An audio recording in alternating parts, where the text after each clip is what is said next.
नमस्कार साथियों, मैं अजीत चारण आपका श्री करनी क्लासेस के यूट्यूब चैनल पे आपका स्वागत करता हूं।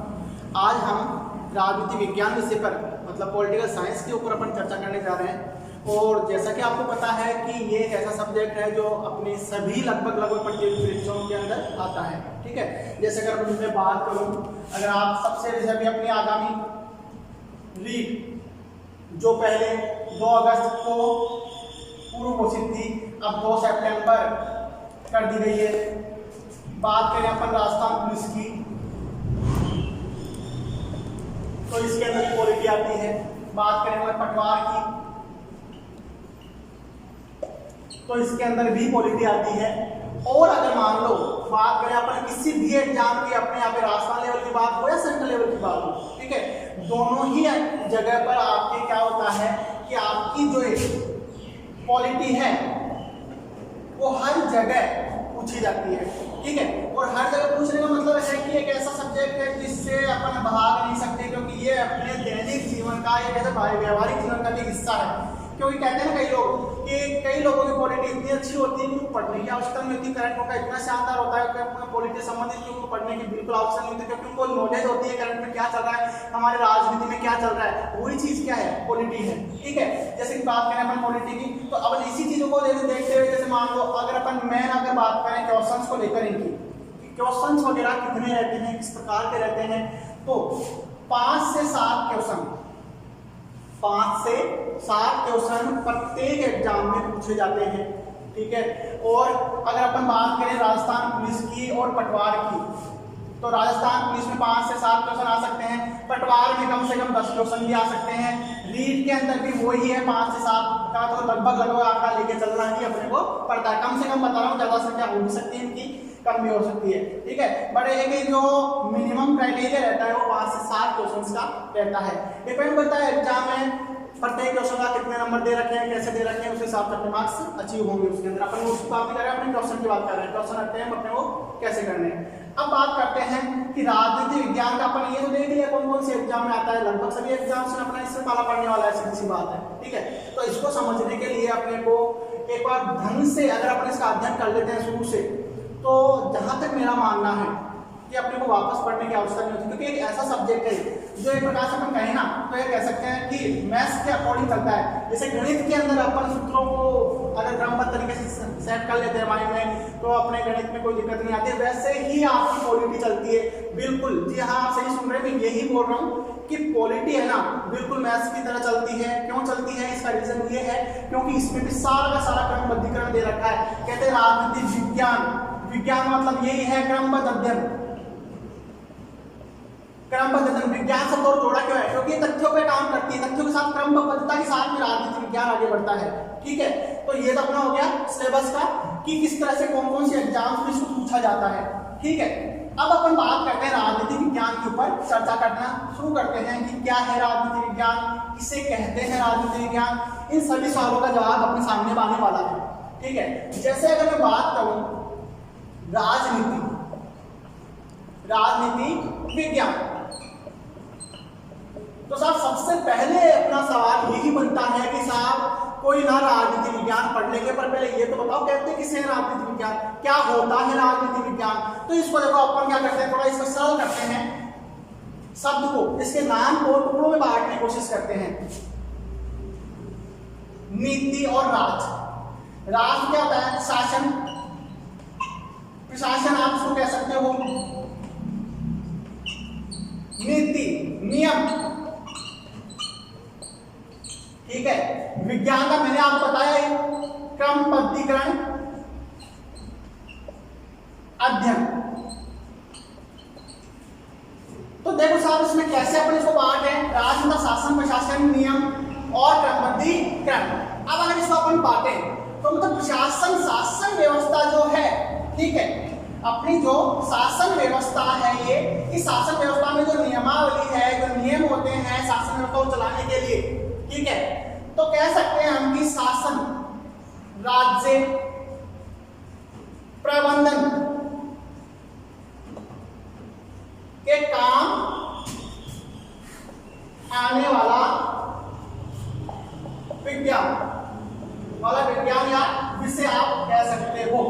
राज्य प्रबंधन के काम आने वाला विषय।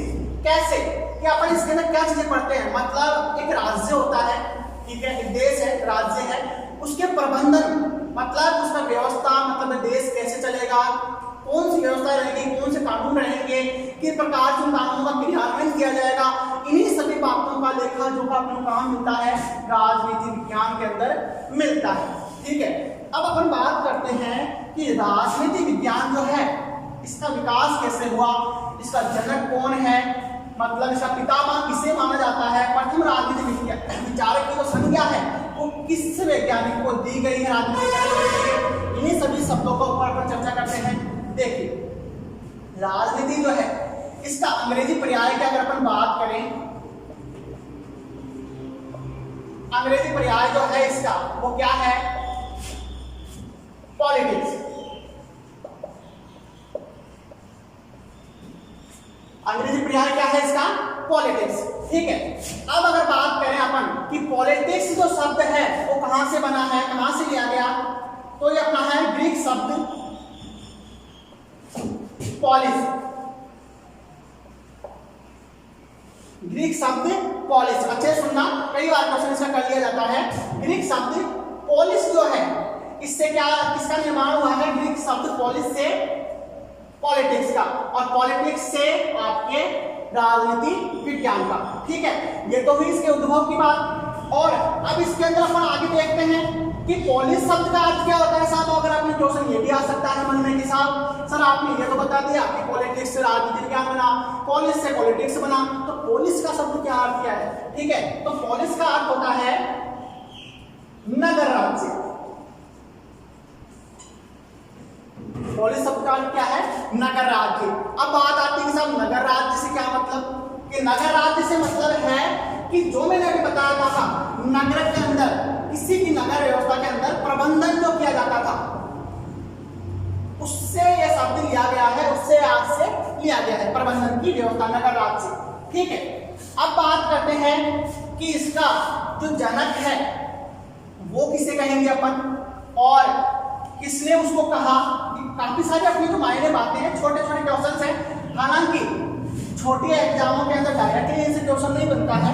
ठीक है, क्योंकि अधिकतर जो अपनी व्यवहारिक बातें होती है राजनीति के अंदर काफी सारा मैटर है, उसमें से क्वेश्चन निकल जाते हैं, पर फिर भी अपने को एक सब्जेक्ट पढ़ने जा रहे हैं उसका एक सरसरी तौर पर नॉलेज जरूर होना चाहिए कि आखिरकार ये शब्द बना, ये सब्जेक्ट आया कहाँ से, इसका जनक कौन है, किसने सर्वप्रथम इसकी परिभाषा दी, वो वाले काम करते हैं। तो देखो अपन बात करते हैं इसके जनक की। जनक कौन है, अरस्तु। अब अरस्तु कौन था, एक यूनानी विचारक है।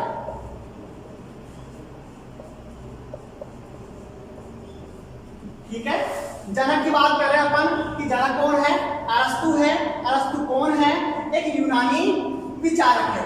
ठीक है, इसने क्या कहा कि मतलब एक प्रकार से कह सकते हैं कि प्रथम बार, सर्वप्रथम राजनीतिक विषय के रूप में परिभाषित किसने किया था, अरस्तु ने ही सब्जेक्ट को, इस विषय को किया था।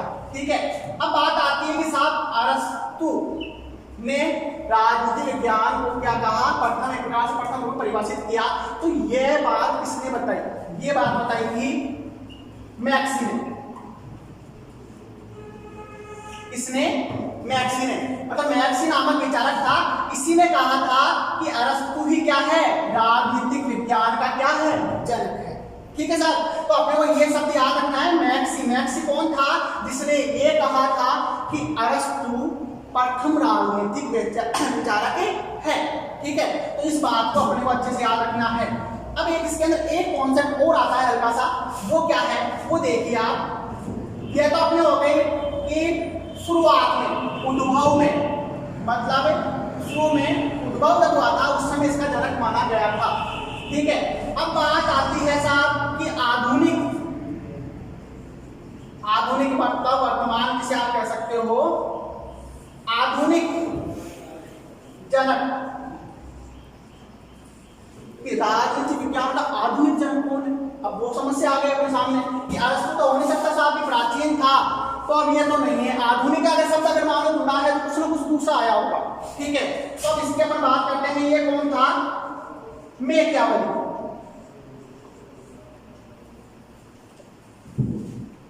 मैकियावेली आधुनिक चिंतकों में मैकियावेली को राजनीतिक विज्ञान का आधुनिक जनक माना जाता है।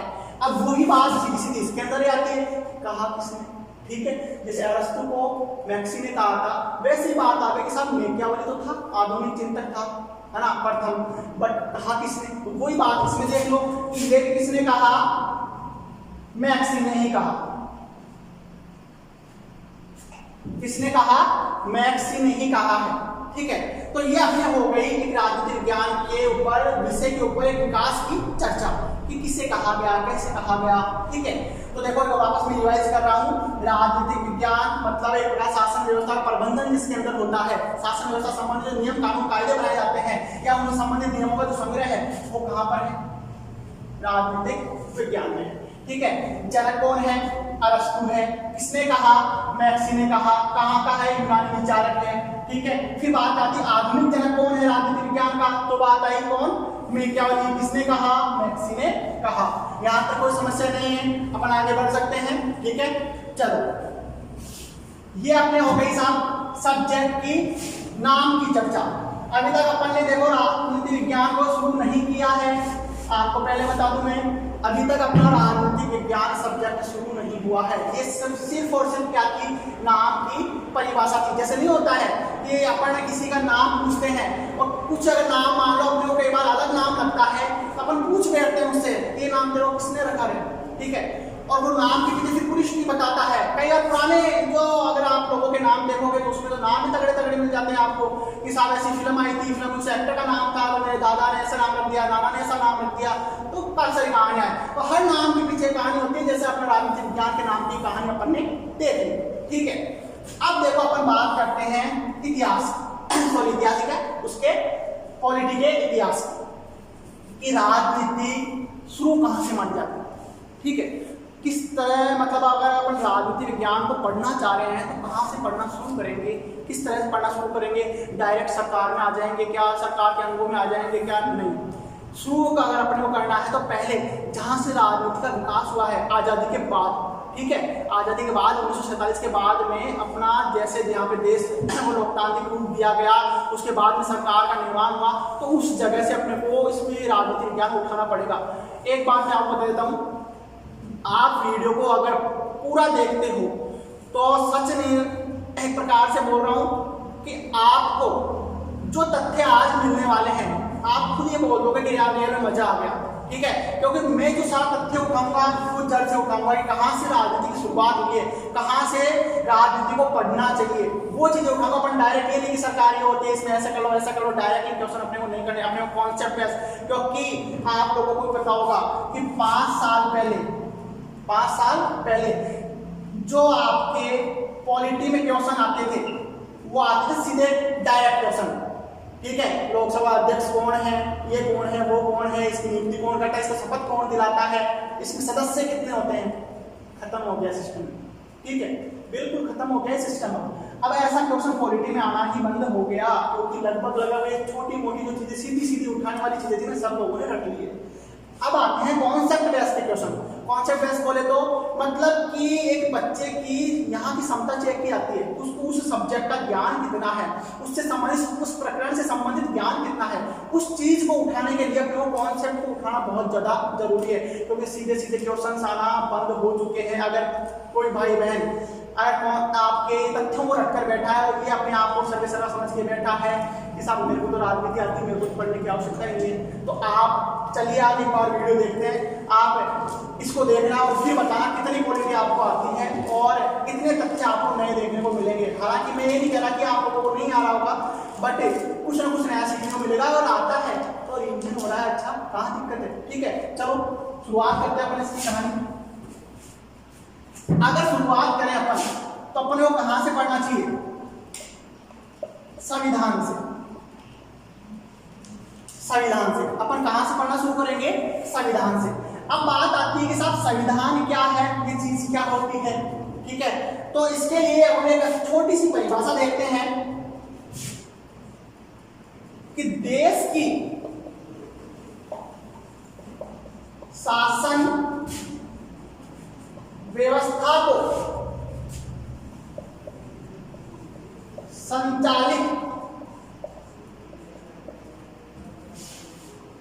करने के लिए नियमों व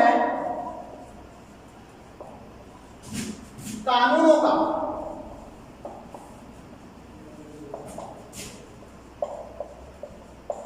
संग्रह ही संविधान कहलाता है।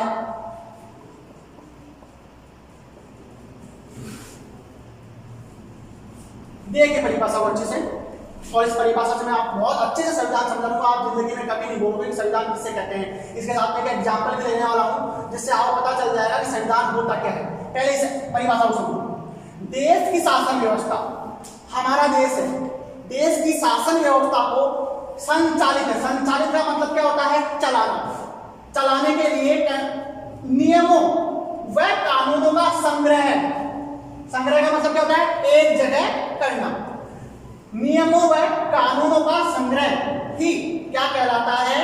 संविधान कहलाता है। अब देखो इसको सीधे शब्दों में अपन कहते हैं ना, ये साहब ये तो आपने परिभाषा रिपीट कर दी है ना, देसी शब्दों में समझाओ जिससे कुछ समझ में आए। ठीक है, देसी शब्द हुआ।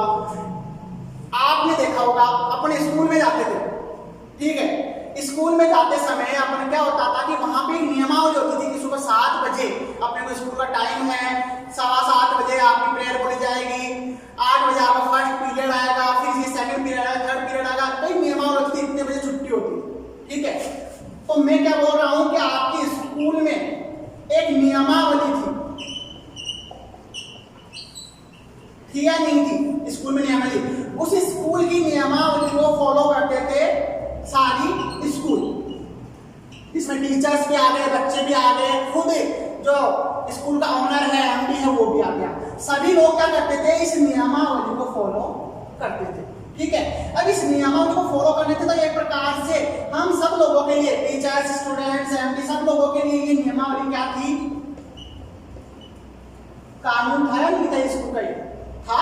इसके अनुसार ही हमारी स्कूल क्या, इस नियमावली के अनुसार ही हमारी स्कूल क्या कर रही थी? चल रही थी। और इस स्कूल के अंदर प्रत्येक व्यक्ति जो स्कूल से जुड़ा हुआ है वो इस नियमावली को फॉलो करते हुए ही सारा काम कर रहा था। अब आ जाइए अपने संविधान के ऊपर। संविधान में भी देश है तो देश की शासन व्यवस्था को चलाने के लिए क्या नियमों की आवश्यकता नहीं होगी? क्या देश की शासन व्यवस्था बिना नियमों के, अपने आप बिना कानूनों के चलती रहेगी? क्या नहीं चलेगी ना, सीधी सी बात है। उसके लिए कोई ना कोई नियम, कोई ना कोई कानून उठाना पड़ेगा, बनाना पड़ेगा, जिससे सब लोग उसको फॉलो करें और काम चले। वरना फिर वो तो कोई बात भीड़ तंत्र हो जाएगा, एक प्रकार से अराजकता आ जाएगी, भेड़चाल हो जाएगी अगर कुछ नियम नहीं रहेंगे, बाउंडेशंस नहीं रहेंगे तो। ठीक है, तो देश की शासन व्यवस्था को चलाने के लिए कोई ना कोई नियमों कानूनों की जरूरत पड़ेगी, सीधी सी बात है। और उन नियमों और कानूनों को एक जगह जहां पर किया गया, संग्रहित किया गया है, उसी को तो अपन क्या बोल रहे हैं? संविधान बोल रहे हैं। ठीक है, तो अब जहां तक है मेरा अनुमान है आप लोगों को संविधान शब्द की अच्छे से व्याख्या समझ में आ गई होगी कि संविधान किसे कहते हैं। एक बार वापस रिपीट कर रहा हूं कि देश की शासन व्यवस्था को संचालित करने के लिए जिन नियमों और कानूनों की आवश्यकता हमें होती है और हम जिनकी पालना करते हैं, उसी को अपन क्या बोलते हैं? संविधान बोलते हैं। संविधान बनाया किसने था? संविधान सभा ने इसको बनाया था। ठीक है, संविधान सभा ने इसको बनाया था। तो जब अपन टॉपिक को आगे लेकर चलेंगे उस समय जरूर अपना संवैधानिक निर्माण आएगा, संविधान का निर्माण आएगा। उसमें बहुत अच्छे से विस्तार से, जो आज तक आपने वो तथ्य नहीं देखे होंगे, विस्तार से हम संविधान के निर्माण के ऊपर चर्चा करेंगे। किस प्रकार से निर्माण हुआ था, किसने क्या किया था, सारी विस्तार से व्याख्या आएगी। पर अब आप सोचोगे सर अभी क्या करने वाले हो? अभी अपन करेंगे संविधान। अब देखो एक बहुत अच्छी बात मैं आपको बताता हूं कि नेक्स्ट टॉपिक अपना क्या होना चाहिए कि डायरेक्ट अपन संविधान पढ़ ले, तो मेरा जवाब रहेगा नहीं। डायरेक्ट संविधान पढ़ने से कोई मतलब नहीं है कि साहब संविधान से पहले क्या बोल रहा हूं मैं, समझिए अच्छे से। संविधान से पहले भी कोई बात हुई होगी? डायरेक्ट संविधान बन गया क्या? नहीं बना ना। क्या संविधान बनने से पहले कहते ना 1950 में बना था, ये हुआ था, वो था, लागू हुआ था? क्या उससे पहले कुछ नहीं था? कोई नियम नहीं थे, कोई कानून नहीं थे। अंग्रेज यहाँ पर आए, वो ऐसे ही रह रहे थे, उनके कोई कानून नहीं थे? बिल्कुल थे। ये चीज आएगी आपके पहले, संविधान से पहले। ठीक है, उसके बाद आएगा आपका यहां पे आएगा निर्माण, और फिर आएगी बाद की प्रक्रिया।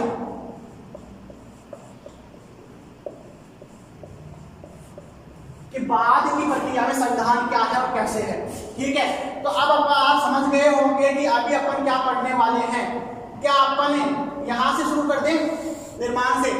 तो सीधी सी बात आप लोग जब यही बोलोगे कि नहीं साहब कोई मतलब ही नहीं है, पहले अपने को कहां से उठाना पड़ेगा, इस जगह से। संविधान से पहले क्या हुआ था, ठीक है, और उसके बाद निर्माण अपन पढ़ लेंगे, उसके बाद अपन चलेंगे कि बाद में संविधान बनाने के बाद में कौन कौन सी प्रक्रियाएं अपने आप में आई है, क्या क्या हुआ है, किस तरह से देश चल रहा है, तो वो ही सब क्या है, राजनीति है। ठीक है, तो इस चीज को पढ़ने के लिए अपन शुरुआत करते हैं अभी पहले की। ठीक है, अब पहले कैसे शुरुआत होती है, कहां से शुरुआत होती है, वो सुनो। सही बोल रहा हूं, आप अगर साथ साथ मेरे चलते हैं तो मैं आपको बता दूंगा कि जो आपके सबसे डिफिकल्ट टॉपिक होता है संवैधानिक विकास या संवैधानिक निर्माण, संविधान का निर्माण, कई लोगों के तो माथा पची यहीं पे शुरू होती है कि संविधान है क्या साला। ठीक है, और संविधान के अंदर ये क्या आंकड़े जो गुचड़ हो रहे हैं क्या है। ठीक है, वो हमेशा गुचड़ होंगे, मिक्स होंगे, सीधी सी बात बोल रहा हूं मैं। क्यों होंगे? क्योंकि अगर अपन ने क्या किया है, उसको न्यू से नहीं उठाया, अपन क्या करते हैं डायरेक्ट सीधे एग्जाम पहले कोई अच्छी सी गाइड लाते हैं और उस गाइड को फिर उसमें डायरेक्ट तथ्य दे रखे होते हैं, उन तथ्यों को रखते हैं, और रखता हुआ बंदा आप जानते हो एक लाइन गायब हुई तो सब कुछ गायब। ठीक है, तो अब आवाज पढ़ेंगे अपन संवैधानिक विकास। क्या पढ़ेंगे? संवैधानिक विकास, जिसे अपन ये भी कह सकते हैं इसका ऐतिहासिक परिदृश्य, ऐतिहासिक परिदृश्य इसका संविधान का। अब आप लोग सोच रहे होंगे कि संवैधानिक विकास है तो सीधे मन में तुरंत ही एक ही क्वेश्चन आता है 1773। ठीक है, मैं बोलूंगा नहीं साहब गलत, संवैधानिक विकास 1773 से नहीं होता है। अब आप लोग कई तो सोच रहे हैं फालतू क्या मजाक कर रहे हो सर। ठीक है, बिल्कुल सही बोल रहा हूं मैं, 1773 से अपन नहीं पढ़ेंगे, फिर कहां से पढ़ेंगे? 1773 से पहले क्या कुछ ही नहीं था क्या? ब्रिटिश ईस्ट इंडिया कंपनी नहीं आई थी क्या? आई थी ना। उसने क्या किया था? व्यापार करने आई थी। व्यापार करने के बाद में क्या किया था? कौन कौन से नियम बनाए थे? क्या वो नहीं पढ़ेंगे क्या? बिल्कुल पढ़ेंगे। अब मैं आपको लेके चल रहा हूं इतिहास में। अब आप बोलोगे कि इतिहास में क्यों राजनीति पढ़ रहे हैं, इतिहास में जा रहे हो, चल क्या रहा है? बिल्कुल चल रहा है। जब भी आपको समझ में आता है, देखो क्या करेंगे अपन पढ़ रहे हैं संवैधानिक विकास।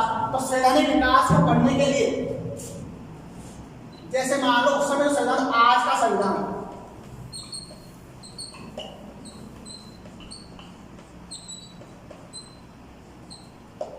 आज का जो संविधान है, अब इसकी बात करें तो इसमें क्या व्यवस्था है,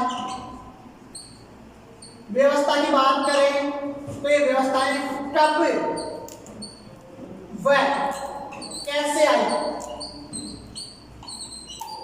इनकी बात करेंगे अपन। ये व्यवस्थाएं वर्तमान में जो हैं कैसे और कब आई, तब जाके आपको पता चलेगा संवैधानिक विकास क्या है। संवैधानिक विकास का मतलब क्या है? विकास शुरू से संविधान का विकास हुआ है, तो विकास ऐसे थोड़ी हो गया, उसको देखना पड़ेगा ना।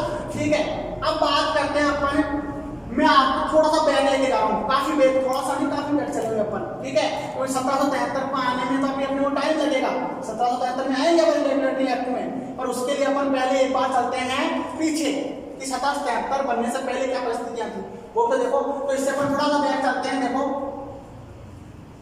1600 के अंदर आपको पता है east India company, British east India कंपनियां और भी थी, डच भी थी, फ्रांस भी थी। अपन बात करते हैं ब्रिटिश की, क्योंकि अपना सीधा संबंध अभी अपन कहां से करेंगे? ब्रिटिश से, क्योंकि east India, British east India company ने ही अपने ऊपर राज किया है, ना कि डच और फ्रांस वालों ने। ठीक है, तो अपन उसकी बात नहीं कर रहे हैं। अब मैं बात करता हूँ 1600 के अंदर ईस्ट इंडिया कंपनी आई थी। ठीक है, 1600 के अंदर ईस्ट इंडिया कंपनी आई थी और 1600 में आने के बाद तो अपन क्या करेंगे 1600 से लेकर 1664 तक 1600 से लेके 1664 तक तो डायरेक्टली अपन किसका शासन पढ़ेंगे ईस्ट इंडिया कंपनी का। बहुत अच्छे से सुनना, अच्छे से समझाने की कोशिश कर रहा हूँ। इन तथ्यों को अच्छे से कॉपी और पेन लेकर बैठ जाना, नोट कर लेना बहुत अच्छे खासे, बिल्कुल जो ऑथेंटिक मैटर है वो आपको देने की कोशिश कर रहा हूँ। 1600 से लेके 1664 तक तो अपन सीधा पढ़ेंगे आपके कंपनी के शासन में, ठीक है। उसके बाद में 1773 जैसा कि आप जानते हो रेगुलेटरी एक्ट, 1858 और 1947। अब आप बोलोगे कहां पे आप लोग उड़ जा रहे हो, देखो आपको